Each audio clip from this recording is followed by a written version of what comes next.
Joel, thank you. More on the weather alert now. Strong thunderstorms rolled through the Portland metro area for the third time this week. Look at this video. This is from the Salem area, and we're not in the clear yet. We have team coverage now with Chief Meteorologist Bruce Sussman tracking another possible round of downpours. But first, Jessica Morkert live in Salem, where they are dealing with some power outages after all of that rain. It was really something else.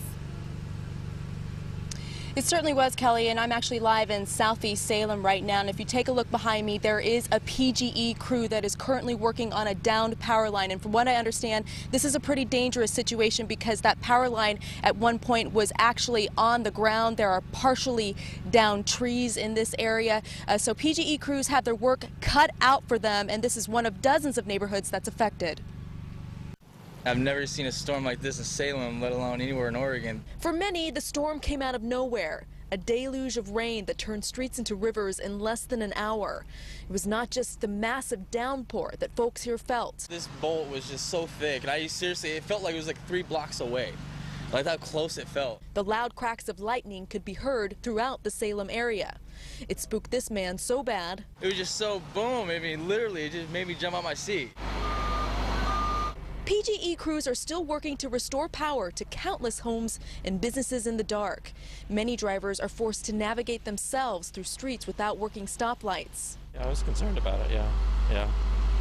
I was wondering how long we were going to be out of power. Dennis is the manager at Capitol Market at State Street and 14th. He says it all started at around 5 o'clock. Somebody said they really thought that the building got hit. Everything was flooding over here. The whole street, the sidewalk was flooding because the rain was coming down so hard. High water flooded some local businesses, but Dennis's market is okay. Many others are still in the dark. In terms of storms, Dennis says this one takes the cake. So we were really blessed. Actually, everything's going good now for us, but there's a lot of people that are out. And back here live now, we did check with PGE's website, and there are still about 3,500 people in the Salem-Keizer community that are without power. This particular neighborhood here has been without power since around 5 o'clock, but PGE crews say they're working as hard as they possibly can and are working to get power restored as quickly as they possibly can. Live in Salem, Jessica Morkert, KOIN 6 News.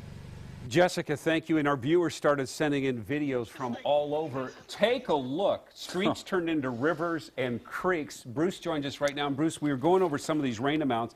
These are the kind of rain amounts that you see down south when we have torrential thunderstorms. Some places saw almost 4 inches of rain. I mean, Salem, for example, Jeff, saw more rain in 90 minutes than in the entire last 3 months. Wow. So that gives you some perspective. Let's take a look at some of the numbers for the actual totals. Look at this. Turner, just south of Salem, almost 4 inches. In Albany, you were right behind. Almsville, Staten, East Salem, all over 2 inches of rain. Corvallis had over 2 inches. Keizer 1.48 and Silverton 1.3. Now you get up to the metro area, and yeah, it was wet, but all of a sudden the totals dwindle as you get out to PDX and out towards Troutdale. There was only a trace of rain. That is amazing, the way these downpours transform things or mist areas. Now, the streets were incredible during the commute. These are the Gleason Street Rapids. Take a look at this, going into one of the bioswales.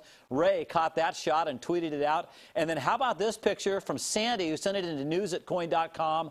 This is Lancaster Drive. I've called it Lancaster Drive Lake, right there in Salem. Just incredible. So what's ahead? Well, we're not totally done with downpours. These just developed in the last 5 minutes over Newburgh, and there is a lot more moisture to work with up north and moving to the south.